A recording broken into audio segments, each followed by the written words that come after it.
जय हिंद साथियों, नमस्कार। स्वागत है आप सभी का आपके अपने YouTube channel Galaxy of education पर।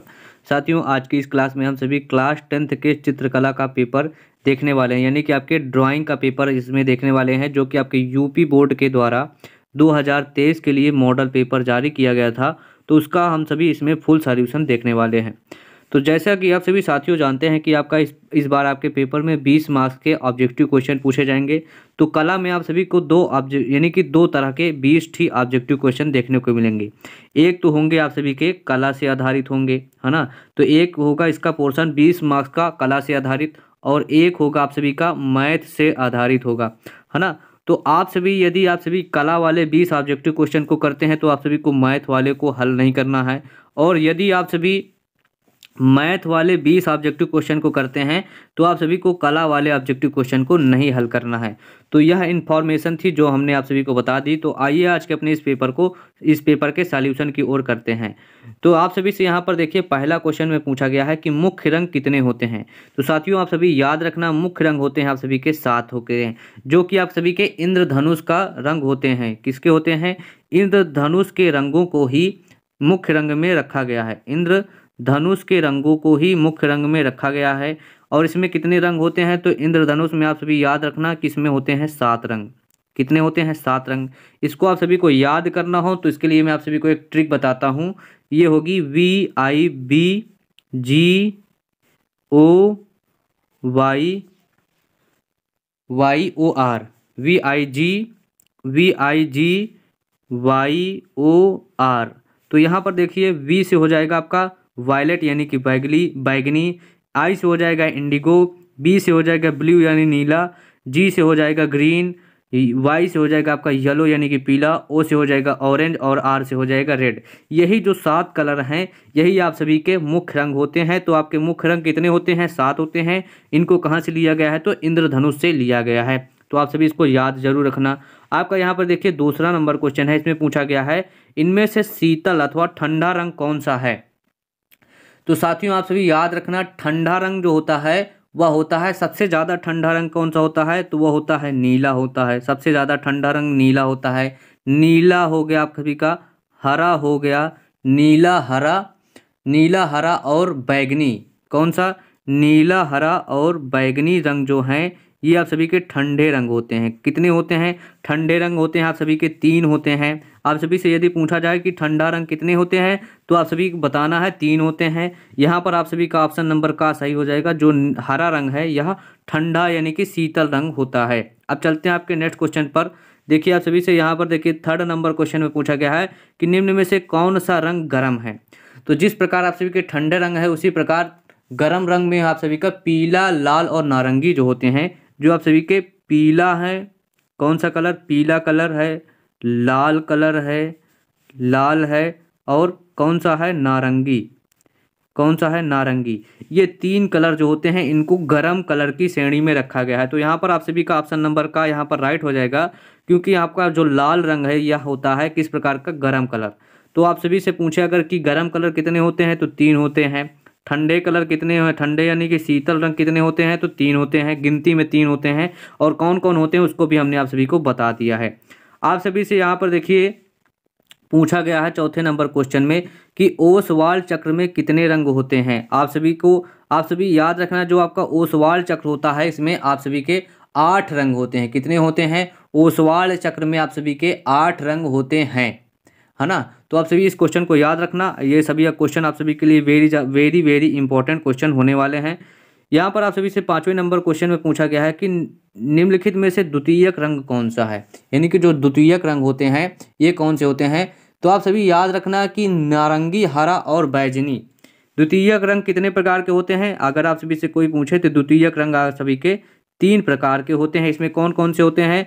तो एक तो हो गया आप सभी का नारंगी हो गया। कौन सा हो गया? नारंगी कलर, हरा कलर और बैजनी। याद रखना, बैगनी नहीं, बैजनी। ये जो 3 कलर हैं ये होते हैं आप सभी के द्वितीयक कलर की श्रेणी में इनको रखा गया है। इसमें कौन है? नारंगी है आप सभी का, हरा है और बैजनी। ये 3 कलर जो होते हैं आप सभी के द्वितीयक होते हैं। तो यहाँ पर पूछा गया है इसमें कौन है, तो आप सभी ऑप्शन नंबर का पर देख सकते हैं, नारंगी कलर जो है आप सभी का द्वितीयक कलर है। चलते हैं आपके छठे नंबर क्वेश्चन में पूछा गया है कि तटस्थ रंग कौन सा होता है। तो आप सभी याद रखना, काला सफ़ेद या सफ़ेद और काला जो होते हैं इनको तटस्थ रंग की श्रेणी में रखा गया है। तटस्थ रंग है ना, जो आपका छठा नंबर क्वेश्चन है इसमें पूछा गया है तटस्थ रंग कौन होते हैं। तो काला रंग और बैगनी रंग जो होते हैं या काला सफ़ेद जो होता है इसे तटस्थ रंग या उदासीन रंग कहा जाता है। जो आपका तटस्थ रंग है इसको एक प्रकार से और पूछ सकता है कि उदासीन रंग किसे कहते हैं, किसको उदासीन, यदि आप सभी से पूछा लिया जाए कि उदासीन रंग किसे कहा जाता है या तटस्थ रंग किसे कहा जाता है, तो सफ़ेद और काला रंग जो है आप सभी का तटस्थ और उदासीन रंग इसी को कहा जाता है। चलते हैं आपके नेक्स्ट क्वेश्चन पर। आप सभी से पूछा गया है सातवें नंबर क्वेश्चन में कि प्राथमिक अथवा मुख्य रंग कौन सा है ना। तो प्राथमिक और मुख्य रंग कौन से होता है, तो लाल, नीला और पीला जो है यही आप सभी का प्राथमिक और मुख्य रंग माना जाता है। चलते हैं आपके आठवां नंबर क्वेश्चन है, इसमें पूछा गया है कि कौन से रंगों का मध्यम पारदर्शी होता है, यानी कि कौन सा रंग होता है जो मध्यम पारदर्शी होता है। तो साथियों आपका जो तैला रंग होता है, यानी कि यदि आप सभी एक कागज के पेपर को तेल से इसको रंग दीजिए तो ये इस प्रकार का हो जाएगा, इसका तैला रंग हो जाएगा, जो कि क्या होता है मध्यम पारदर्शी होता है। तो आप सभी याद रखना, यहाँ पर आपका ऑप्शन नंबर खा सही हो जाएगा, जो तेला रंग होता है या मध्यम पारदर्शी होता है। आप सभी से देखिए यहाँ पर 9वां नंबर क्वेश्चन है, इसमें आप सभी से पूछा गया है कि सफ़ेद रंग का विरोधी रंग कौन सा होता है। तो आप सभी जानते ही हैं सफ़ेद का विरोधी कौन होता है, काला होता है। चलते हैं आपके नेक्स्ट क्वेश्चन पर। आप सभी से यहाँ पर देखिए 10वां नंबर क्वेश्चन है, इसमें आप सभी से पूछा गया है कि लाल रंग में नीला रंग मिलाने पर कौन सा रंग बनेगा। तो जब आप सभी लाल रंग में नीला रंग मिलाएंगे तो इसमें कौन सा बनेगा, सबसे पहले यहाँ पर बनेगा आप सभी का मैजेंटा रंग। कौन बनेगा, मैजेंटा बनेगा। तो मैजेंटा रंग बनेगा।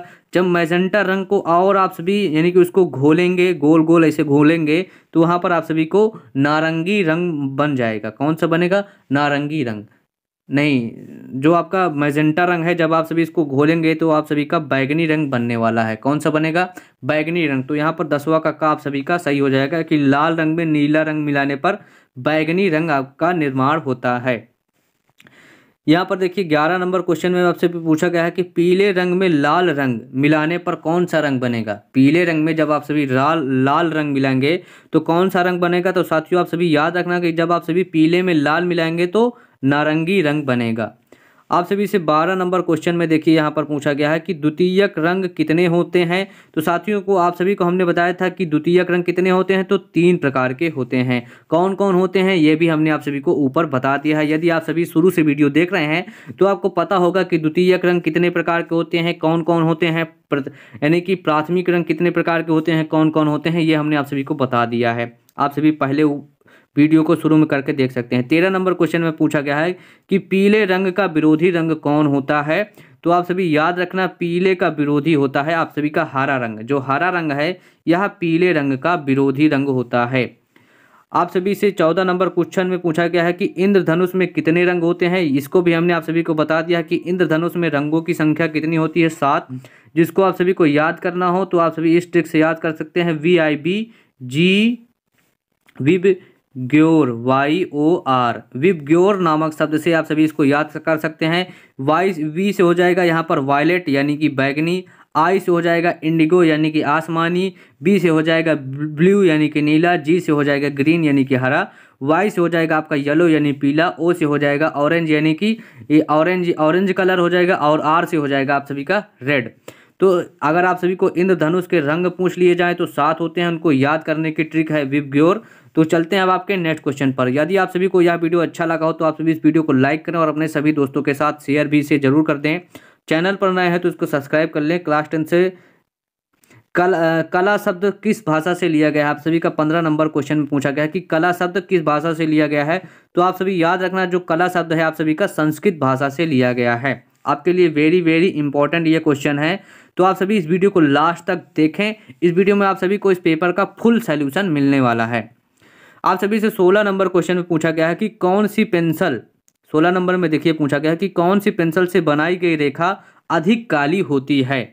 तो आप सभी याद रखना, जो आपकी 2B पेंसिल होती है, ऐसी पेंसिल जिसमें आप सभी देखते होंगे पेंसिल में आप सभी की कोडिंग बनी रहती है। जैसे मान लीजिए आप सभी के पेंसिल, इसमें लिखा होगा यहाँ पर 2B लिखा रहता है, HB लिखा रहता है। तो ऐसी पेंसिल जिसमें आप सभी का 2B लिखा रहता है, इसमें इसके द्वारा जो लाइन खींचेंगे आप सभी, वह बहुत ज़्यादा काली होगी। क्यों होगी? क्योंकि इसमें ग्रेफाइट और चिकनी मिट्टी का मिश्रण मिला होता है, जिसके कारण इसके जो खींची गई रेखा होती है वह अधिक काली दिखाई देती है। तो आप सभी याद रखना कि 2B पेंसिल से खींची गई रेखा अधिक काली होती है। अब सभी से 17 नंबर क्वेश्चन में पूछा गया है कि कौन सी पेंसिल से बनाई गई रेखा हल्की होती है। तो आप सभी याद रखना कि जो यहाँ पर देखिए 2H होगी, यहाँ से इसमें से आप सभी की हल्की होगी, क्योंकि इसमें ग्रेफाइट की मात्रा 2% होगी। HB में ग्रेफाइट भी होगा, 2B ज़्यादा, ये सब सभी क्या हैं, बहुत ज़्यादा काली रेखा वाली हैं। जो 2H है वह हल्की रेखा वाली है। चलते हैं आप सभी के नेक्स्ट क्वेश्चन पे। आप सभी देखिए यहाँ पर 18 नंबर क्वेश्चन में पूछा गया है, फूल और कली के बाहरी रेखाओं को बनाने के लिए किस नंबर के ब्रश का उपयोग किया जाता है। तो जो सबसे बाहरी या आंतरिक बाहरी किनारा होता है, उसको बनाने के लिए आप सभी 1 से 2 नंबर के ब्रश का प्रयोग करते हैं। तो यहाँ पर 2 नंबर यहाँ पर आप सभी का राइट हो जाएगा। चलते हैं आप सभी से नेक्स्ट क्वेश्चन में पूछा गया है कि बनावट की दृष्टि से आलेखन कितने प्रकार का होता है। तो बनावट की दृष्टि से आलेखन आप सभी का 3 प्रकार का होता है। कौन कौन होता है? एक तो होता है आप सभी का प्रकृति, कौन सा होता है? प्राकृतिक आलेखन। कौन सा होता है? प्राकृतिक आलेखन होता है। एक हो गया आप सभी का ज्यामितीय आलेखन। कौन होता है? ज्यामितीय आलेखन हो गया, प्रकृति हो गया, ज्यामिति हो गया, और एक हो गया अलंकृत। कौन सा होता है? अलंकृत होता है, अलंकृत। तो बनावट के आधार पर ये 3 आप सभी के आलेखन होते हैं। पहला होता है अलंकृत, दूसरा होता है ज्यामितीय, और तीसरा होता है अलंकृत। और इन तीनों को मिलाकर सूक्ष्म आलेखन कहा जाता है। तीनों का जो मिश्रण होता है उसे सूक्ष्म आलेखन कहा जाता है। चलते हैं अब आपके नेक्स्ट क्वेश्चन पर। और यहाँ पर आप सभी का 20 नंबर क्वेश्चन है, छत के केंद्र को अलंकृत करने के लिए कौन सा आलेखन उपयुक्त होगा। तो केंद्रीय आलेखन छत के केंद्र को रंगने के लिए अच्छा माना जाएगा। अब देखिए यहाँ पर आप सभी का एक होगा प्राविधिक कला, जिसमें आप सभी से मैथ के क्वेश्चन पूछे जाएंगे। यदि आप सभी ऊपर वाले क्वेश्चनों को अपने OMR शीट में भरते हैं तो आप सभी को इनको हल करने की ज़रूरत नहीं है। यदि आप सभी उसको नहीं करना चाहते तो आप सभी इसको हल कर सकते हैं। तो इसको भी मैं आप सभी को बताने वाला हूं। जो प्राविधिक कला के क्वेश्चन है, इसमें देखिए आप सभी से पहला क्वेश्चन पूछा गया है कि समबाहु त्रिभुज के प्रत्येक कोण कितने अंश का होता है। तो साथियों सबसे पहले आप सभी याद रखना, जो आपका समबाहु त्रिभुज होगा उसकी सभी भुजाएं कितनी होंगी। सभी भुजाएं कैसी होंगी? तो बराबर। नाम से ही पता है, सम माने हो जाएगा बराबर, बाहु माने हो गई भुजाएं। ऐसा त्रिभुज जिसकी सभी भुजाएं बराबर हों, यानी कि सभी भुजाएं बराबर हों, और उसका प्रत्येक कोण कितने डिग्री का हो? 60 डिग्री का। यानी कि ये भी 60 डिग्री होगा, ये भी 60 डिग्री का होगा, और ऊपर का कोण भी कितना होगा? 60 डिग्री। तो इस प्रकार जो त्रिभुज का निर्माण होगा वह किस प्रकार का होगा? समबाहु त्रिभुज होगा। तो समबाहु त्रिभुज के प्रत्येक कोण का जो मान होता है वह 60 डिग्री का होता है, और इसकी सभी भुजाएं आपस में बराबर होती हैं। तो चलते हैं आपके नेक्स्ट क्वेश्चन पर। यहाँ पर देखिए आप सभी से दूसरे नंबर क्वेश्चन में पूछा गया है कि संपूर्ण कोण होता है। तो आप सभी जैसे एक लाइन है, इसके अगर 360 डिग्री घुमा दिया जाए तो यहाँ पर जो बनने वाला कोण होगा वह किस 360 डिग्री का होगा, और इसी को कहते हैं संपूर्ण कोण। क्या कहते हैं? संपूर्ण कोण। तो कहीं पर भी संपूर्ण कोण कितने डिग्री का होता है? तो 360 डिग्री का कोण जो होता है उसी को संपूर्ण कोण कहा जाता है। 360 डिग्री अंश के कोण को संपूर्ण कोण कहते हैं। अब चलते हैं आपके थर्ड क्वेश्चन में। देखिए यहाँ पर पूछा गया है कि समकोण कितने अंश का होता है। समकोण कितने अंश का होता है? तो आप सभी याद रखना, जो आप सभी का 90 अंश का कोण बनता है, 90 अंश का कोण यहाँ पर ऐसे बनेगा, ये होगा 90 डिग्री का कोण। और त्रिभुज के तीनों कोणों का योग कितना होता है? तो त्रिभुज के तीनों कोणों का योग होता है 180 डिग्री। तो इस समकोण त्रिभुज का कितने अंश का होता है? तो आप सभी याद रखना, समकोण 90 डिग्री का होता है। चलते हैं आप सभी से चौथा नंबर क्वेश्चन में पूछा गया है कि वर्ग का प्रत्येक कोण कितने अंश का होता है। तो आप सभी जानते हैं ये जो होता है वर्ग, क्या है? वर्ग। वर्ग का प्रत्येक कोण कैसे डिग्री का होगा? तो 90 डिग्री का ये होगा, 90 डिग्री का ये होगा, और 90 डिग्री का ये होगा, और ये प्लस 90 डिग्री का ये होगा। तो वर्ग का प्रत्येक कोण 90 डिग्री का होता है। वर्ग के चारों कोणों का योग कितना होता है? तो 360 डिग्री होता है। कितना होता है? 360 डिग्री वर्ग का चारों कोणों का योग होता है। वर्ग की सभी भुजाएं बराबर होती हैं। कैसी होती हैं? वर्ग की सभी भुजाएं आपस में बराबर होती हैं। किस प्रकार होती हैं? बराबर होती हैं। तो वर्ग के प्रत्येक कोण कितने अंश के होते हैं? तो 90 डिग्री के होते हैं। वर्ग के आंतरिक कोणों का योग कितना होता है? तो 360 डिग्री होता है। इसको भी हमने आप सभी को बता दिया। चलते हैं आप सभी से छठे नंबर क्वेश्चन में पूछा गया है कि यहाँ पर देखिए, कौन सी पेंसिल से बनाई गई रेखा अधिक काली होगी? तो इसको आप सभी को हमने पहले भी बता दिया है अभी कि 2B पेंसिल की जो रेखा 2B पेंसिल से जो खींची गई रेखा होगी वह अधिक काली होगी, क्योंकि इसमें ग्रेफाइड, कौन सा आप सभी ने यह नाम सुना होगा? ग्रेफाइड और चिकनी मिट्टी की मिश्रण होता है। किसका होता है? चिकनी मिट्टी का मिश्रण होता है, जिसके कारण इससे खींची गई जो रेखा होगी अधिक काली दिखाई देती है। आप सभी से 7वें नंबर क्वेश्चन में पूछा गया है कि वर्ग के चारों भुजाओं की नाप होती है। तो हमने आप सभी को बताया कि वर्ग की जो चारों भुजाएं होती हैं वो आपस में बराबर होती हैं। वर्ग आप सभी का इस प्रकार बनता है, इसकी चारों भुजाएं जो होंगी उनको आपस में बराबर होंगी और प्रत्येक कोण आप सभी का 90 डिग्री का होने वाला है। चलते हैं आप सभी के 8वें नंबर क्वेश्चन में पूछा गया है कि मापनी के पहले बड़े मुख्य भाग लिखा जाता है। तो पहले बड़े मुख्य भाग में आप सभी का 0 लिखा जाता है। आप सभी से 9वें नंबर क्वेश्चन में पूछा गया है कि 1 मीटर में कितने सेंटीमीटर होते हैं, यानी कि 1 मीटर इज इक्वल टू कितने सेंटीमीटर? तो 1 मीटर में आप सभी के 100 सेंटीमीटर होते हैं। आप सभी याद रखना कि 1 मीटर में आप सभी के 100 सेंटीमीटर होते हैं। आप सभी से देखिए यहाँ पर 9 नंबर हो गया। 10वें नंबर क्वेश्चन में आप सभी से पूछा गया है कि वृत्त का आकार कैसा होता है? तो वृत्त आप सभी का इसे प्रकार गोल आकार का होता है। किस प्रकार का होता है? गोल आकार का होता है। तो वृत्त का आकार कैसा होता है? तो गोल आकार का वृत्त होता है। आप सभी से 11 नंबर क्वेश्चन में देखिए यहाँ पर पूछा गया है 11 नंबर क्वेश्चन, इनमें से कौन सा आकार आयताकार है? तो ये आप सभी का गा वाला जो आकार है जो इस प्रकार का बनेगा। इसकी आयत जो होता है, आयत, इसके प्रत्येक कोण इसका भी कितना होता है? तो 90 डिग्री का होता है। इसकी आमने सामने की भुजा आपस में बराबर होती हैं। वर्ग की चारों भुजाएं और प्रत्येक कोण 90 डिग्री का होता है। आयत में अंतर क्या होता है? इसकी आमने सामने की भुजा बराबर होती है और प्रत्येक कोण कितना होता है? 90 डिग्री। तो इस प्रकार का जो आकृति होती है उसे आयत कहा जाता है। थर्ड देखिए 12 नंबर क्वेश्चन में पूछा गया है इनमें से कौन सी त्रिभुजाकार है? तो आप सभी देख सकते हैं ये जो है ये त्रिभुज की आकृति है ना। और इसका त्रिभुज के तीनों कोणों का मान कितना होता है? तो 180 डिग्री होता है। तो यहाँ पर आप सबका ऑप्शन नंबर का सही हो जाता है। चलते हैं आपके 13 नंबर क्वेश्चन में देखिए पूछा गया है कि 13 नंबर में रेखा किसे कहते हैं? तो आप सभी से पहले दिया गया है सीधी और सरल रेखा जो होती है इसी को रेखा कहा जाता है। 2 बिंदुओं के बीच की जो दूरी होती है इसे रेखा की लंबाई कहते हैं। 3 बिंदुओं के बीच की दूरी भी रेखा की लंबाई होगी। जो सीधी और सरल रेखा होगी यही आप सभी, इसी को आप सभी रेखा कहेंगे। 14 नंबर क्वेश्चन में देखिए इसमें आप सभी से पूछा गया है कि निम्नलिखित में से कौन एक अधिक कोण है? तो आप सभी याद रखना 90 से बड़ा और 180 अंश से कम का कोण जो होता है इसी को आप सभी अधिक कोण के नाम से जानते हैं। आप सभी के लिए इंपॉर्टेंट है ये सभी क्वेश्चन, तो वीडियो को लास्ट तक जरूर देखें। 15 नंबर क्वेश्चन में आप सभी से पूछा गया है कि समबाहु त्रिभुज किसे कहते हैं? ऐसा त्रिभुज जिसकी सभी भुजाएं आपस में बराबर हो, प्रत्येक कोण 60 डिग्री होता है, इसी को समबाहु त्रिभुज कहा जाता है। यहाँ पर देखिए आप सभी के इसके अंतः तीनों कोण बराबर होते हैं, उसे समबाहु त्रिभुज कहा जाता है। 180 अंश के कोण को क्या कहेंगे? तो 180 अंश का कोण जो होता है उसे सरल और ऋजुरेखी कोण कहते हैं, क्योंकि यह एक लाइन पर इस प्रकार बनता है। तो एक लाइन पर बनने वाले कोण को सीधी रेखा पर बनने वाला जो कोण होता है इसी को 180 अंश के बराबर माना जाता है और इसी के आधार पर इसे सरल और ऋजुरेखी कोण कहा जाता है। चलते हैं आपके 17 नंबर क्वेश्चन में पूछा गया है कि वर्ग किसे कहते हैं? जिसकी चारों भुजाएं बराबर होती हैं वही वर्ग कहलाता है। इसको हमने आप सभी को बता दिया है। एक डेसीमीटर में कितने सेंटीमीटर होते हैं? तो आप सभी याद रखना है 1 डेसीमीटर में 10 सेंटीमीटर होते हैं। आप सभी से 19 नंबर क्वेश्चन में पूछा गया है कि 1 मीटर में कितने डेसीमीटर? तो 10 डेसीमीटर होते हैं। अब चलते हैं आपके 20 नंबर क्वेश्चन में। यहाँ पर देखिए कौन सी पेंसिल से बनाई गई रेखा अधिक हल्की होगी?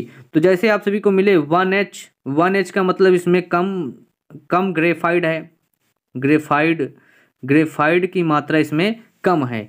2H में ज़्यादा होगी तो सबसे हल्की जो होगी वो आप सभी की 1H वाली होगी, है ना। जितने ज़्यादा H होंगे उसमें ग्रेफाइट की मात्रा उतनी ज़्यादा होगी और वह पेन उतनी ज़्यादा काली चलेगी।